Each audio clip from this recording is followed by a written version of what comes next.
Hey everyone, how's it going? Chris, aka Doc and Howlett here, and I'm here today to do a reply video for 123comicman's contest.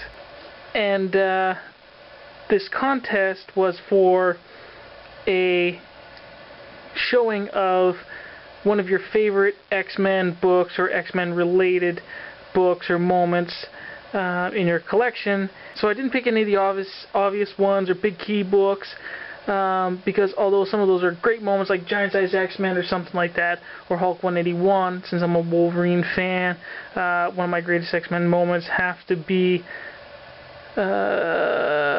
something that includes Wolverine.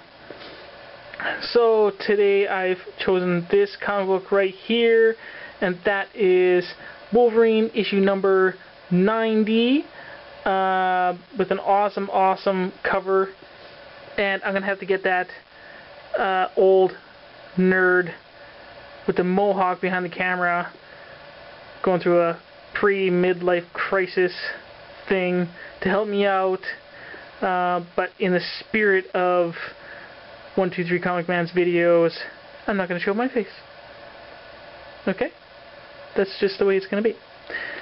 So, we're going to get old Mohawk nerd's help, and we're going to look on the inside of this book and tell you a little bit why I think it is really awesome.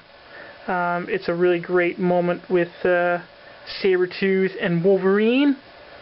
And we're going to open it up, and we're going to show you why this book is so awesome. So here is Wolverine issue number 90, one of my favorite Wolverine moments, X-Men related moments. And this one, let's start off with the cover here. Really amazing cover. There's, basically a painted cover. I believe that is Adam's. I'm not sure. But anyways, well, it is signed by Adam. But looks very different, the painted stuff.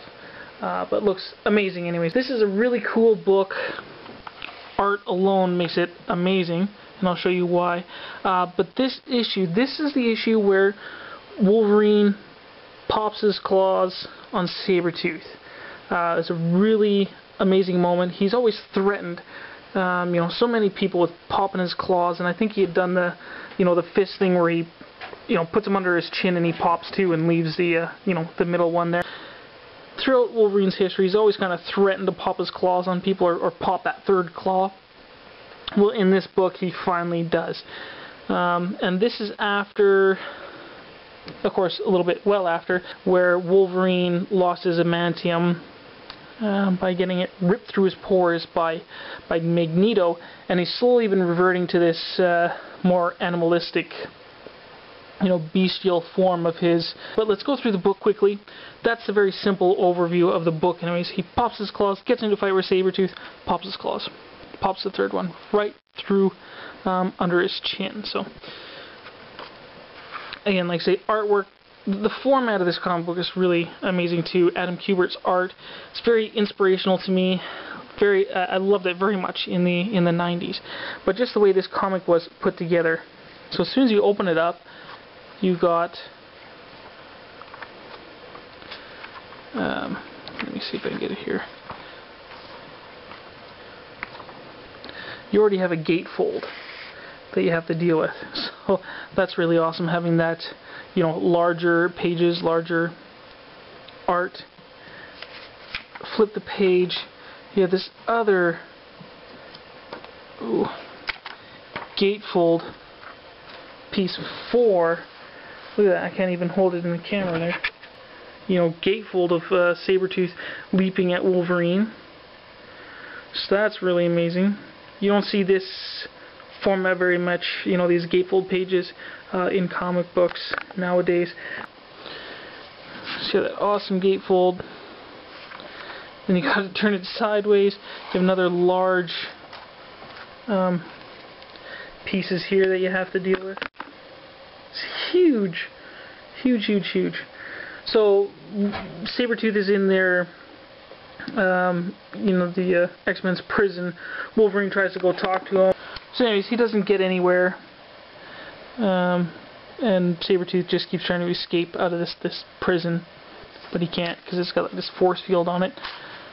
And through the background, Sabretooth has been listening to these news reports, and in these news reports there's similarities or things that you can draw from those news dialogue that would relate to Sabretooth and Wolverine, and also give you foreshadowing what would happen later in the issue.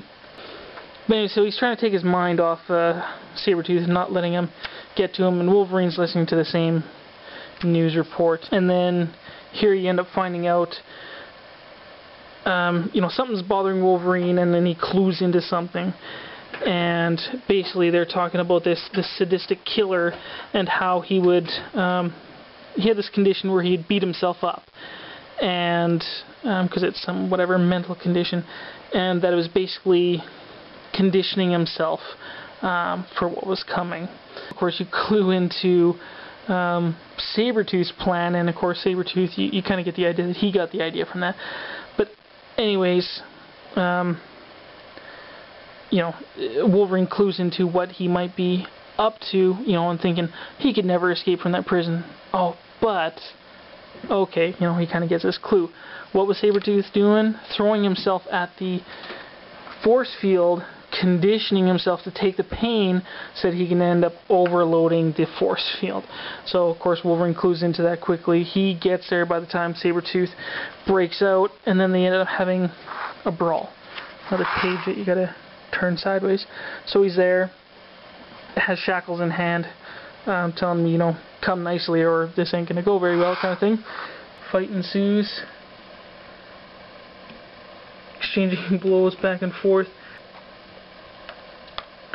And Sabretooth is really egging him on and tells him, if you don't take me out, basically I'm going to take out everybody that you've ever cared or loved for. And he starts naming off women like Jean Grey, what's her name, the Heather Hudson from Alpha Flight, all those ladies, and anybody he's ever cared for.